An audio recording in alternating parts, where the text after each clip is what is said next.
எம்ஜிஆர் அவர்கள் ஆரம்பிச்ச அந்த கட்சியை. ஆனா இப்போ கட்டி காக்கிறது யாரு? இன்னைக்கு அந்த கட்சி எப்படி இருக்குது? சில பேர் பேசுகிறார்கள், அனைத்து இந்திய அண்ணா திராவிட முன்னேற்ற கழகம் இப்பொழுது யார் கையில் இருக்கிறது என்று கேட்கின்றார்கள். பாவம், அறியாமையின் காரணமாக பேசுவதாக நான் பார்க்கின்றேன். இது கூட தெரியாமல் ஒரு கட்சிக்கு தலைவராக இருக்கின்ற சொன்னால் அவரை நம்பி எப்படி தொண்டர்கள் இருப்பார்கள்?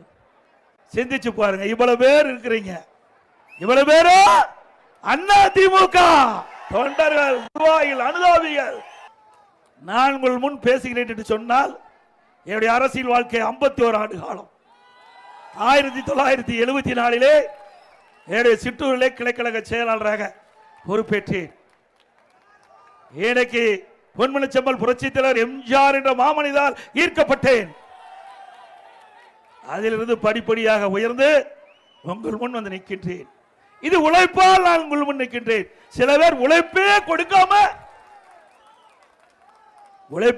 கொடுக்காம பலனை எதிர்பார்க்கிறாங்க. ஆனால் அது நிலைக்காது.